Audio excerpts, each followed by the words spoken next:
And welcome back to the Forklift Certified Gambling Podcast. I'm your host, Forklift Certified Gambling, with my co-host. Cam the G, what's up, everyone? You know what today is? Yes, sir, AFC South Day. We're going division by division. We're breaking them down. We're giving y'all our best bets, talking about each division. So let's get right into it, folks. We're AFC South adjacent. This is right before we go out for the birthday boys' birthday weekend. We're going to be down at the stadium, 25, a whole quarter of a century.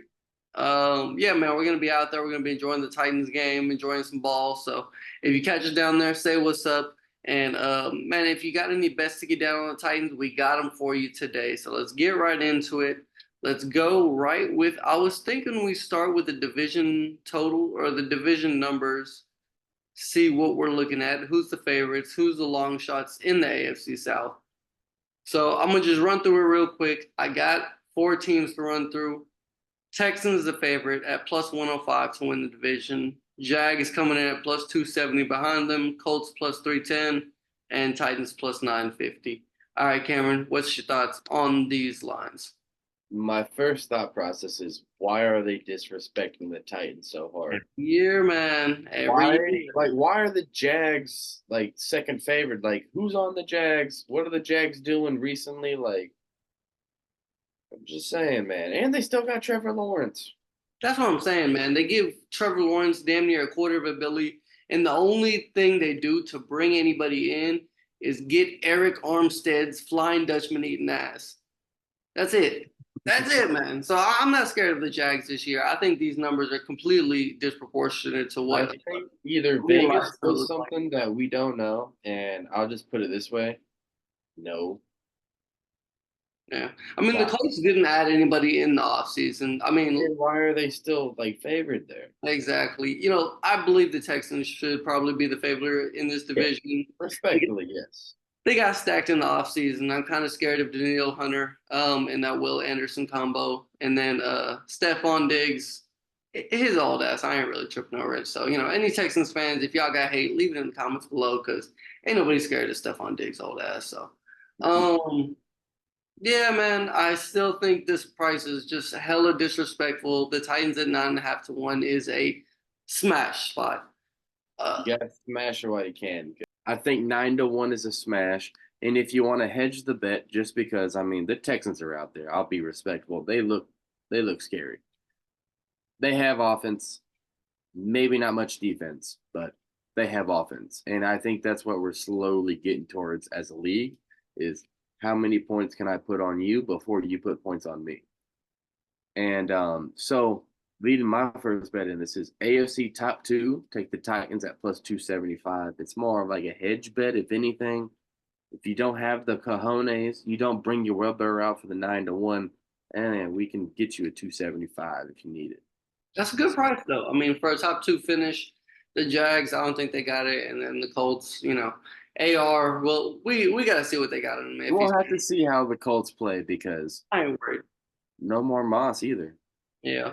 So And I that guy, like those division odds. Let's run through some of these win totals real quick and see what they actually have, what Vegas thinks we're actually looking like, and how many wins were actually expected. So I know it was fucking disrespectful. We'll start with the Texans. So the Texans are the favorite in the division, and their season win total is over under 9.5. I mean, they I just think barely that's won the division last year. I think that's still a little too high for such a young, unproven team. I mean, multiple games in the season. I think they could probably win 10 if the books are showing and like everyone goes, "Oh, Texans are going to be the next youth, like it's going to be the next Texas team." Because the Cowboys ain't doing shit still. They ain't going to do shit. Not in my generation. I ain't seen them do shit. So let's see if the Texans can do shit for them.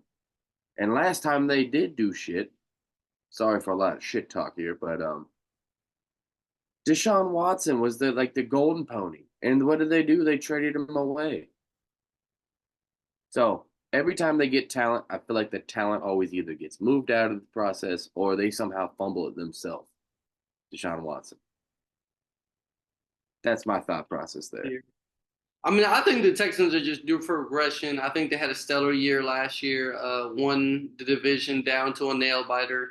So I think they're definitely due for a little bit of regression, and I could definitely see their season win total under 9. I know it's a ballsy play right now. It's still summertime, but the way it's looking over here, folks, smash that under 9.5 wins at plus 122. All right, let's go to the Colts win total over 8.5. Over under 8.5. Um, Same thought process with this one, kind of an unproven team. Uh, the Colts really didn't do anything this offseason to really add for any notable free agents. They're trying to keep it all in-house. And with that, I do like that long term, but I don't like the Colts this year in the division just because so many other teams really did go out to make a splash, like the Texans, like the Titans. And I don't know. I think in an 8-win team, I think the floor for Indianapolis is probably about 6 wins, but the ceiling is probably about 8. So I can't take them for anything over 8.5. Smash that under again. I don't care if I'm hating. Let's talk ball, folks. In the comments, let us know what y'all are thinking because the Colts aren't going over this win total. Nah, I'm right there with you, dog. Because, like you said, ceiling versus floor. All right, so let's run into the Jags real quick. What is this? Another 8.5 wins. So they're basically expecting everybody in the division to be basically around 8.5. I think the Jags probably are the most equipped team to really run around 8 or 9. I mean, I want to say under. I want to say under because it's T-Law at the end of the day. We saw that historic fall off last season. Week 18, Titans knocked them out. Me and Cam was there. That was definitely a special game. So, um, I'm taking the under again. Taking the under on pretty much everybody in the South. Fight with your grandmother, not me. Duval County, come for me. I don't care. Under 8.5 wins at minus 105. We'll talk at the end of the year. We'll see how Cameron, it's. But I mean, what's the last thing we can say other than tighten up? tighten up, baby. You know where we're at. Tennessee Titans season win total over under 6.5 games, folks. That's disrespectful. Are Plus you? money That's to the what I'm saying, man. That's free money. Free plus money. money. Yes, sir. So smash that over, in my opinion. Yeah, I mean, I think the Titans are good for about the floor, I'd say, is probably right at 6 games, and I say the ceiling is about 9. So, very, very, well could contend for the division, but I I don't think know. I six think. games is just too, too low. They're at least going to be a 6 game, Hear six. me out. Either 10-6 or 6-10. Well, we ran through the division numbers. We ran through the win totals. Um, if we just got to look at some quick odds to win the whole thing, obviously we're Titans adjacent. So it's only gonna be the Titans. Can I get the Super Bowl odds in front of me? I apologize, folks. It's probably in the neighborhood about like 150 to 1. Yep, exactly. 150 to 1. So Titans Super Bowl, make sure to throw that 20 on it every year. Don't care if it's donation. Because when it does hit, it's gonna feed families. At least get you a good ass night. Exactly. So now we're at to the part of the show we're just gonna run through our little individual player prop bets and then we'll call it an episode.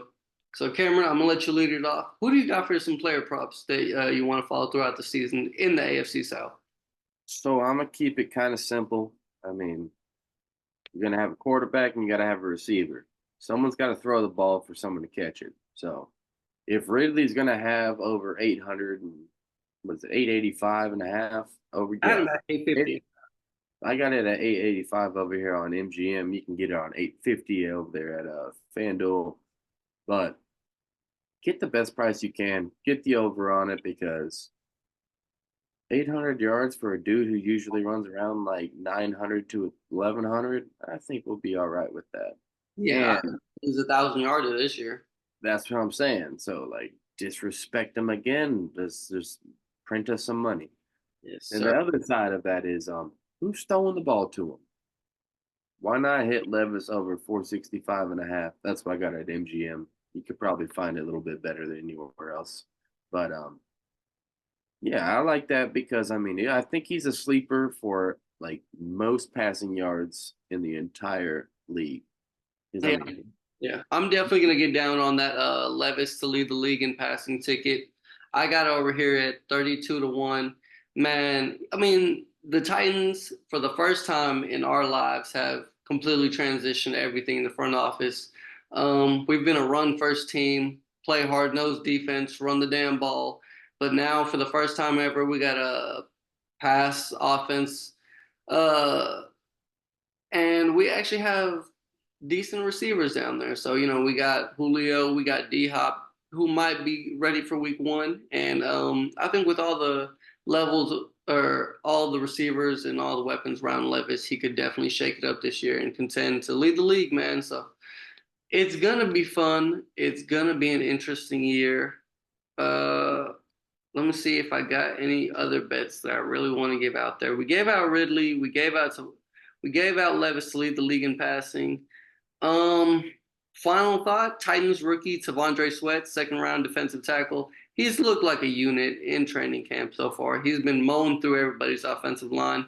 So I like him at 75-1 to win the year. I will put him down in my bet slips. I love me some Tavondre Sweat so far. And I guess if gun to my head, somebody said, Will, you got to bet on somebody in the AFC South other than the Titans. They probably got to pull that trigger. But if I was to, Nico Collins under 5.5 touchdowns seems like a pretty smash spot. Diggs is there. They still got Tank Dell. They got a really deep receiving core in Houston, and I think under 5.5 touchdowns is a smash. He'll probably be 1,000 yarder to 1,200 yarder, but 5 touchdowns I feel like is his ceiling. And if I did have to speak positive on any other player in the AFC South, give me Christian Kirk over 900.5 yards. He's a dog, and he's the number one receiver. So he'll get it done with T-Law, unfortunately, but they probably won't win any games or anything of note. So those are all with the bets we have for the AFC South episode. so that's been the Forklift Certified Gambling Podcast for you. I mean, AFC South football's back. Appreciate y'all for tuning in. Don't forget to do the things, the likes, the comments. I mean, we said some very controversial things today, and I know there's at least one Colts fan out there in the world that's going to say something about that. So let us know in the comments. I mean, interaction is good interaction. I mean, if you ain't got haters, you ain't doing something right. But Yep. appreciate y'all lots. Um, got anything to say, Will? Appreciate it, man. Tighten up. This is the year. I gotta get a Will Levis jersey, but yeah, man, this is the year. So I'm excited to be back to some football. Excited to be in the building at Nissan Stadium. Appreciate it, folks, man. This has been the Forklift Certified Gambling Podcast. Peace.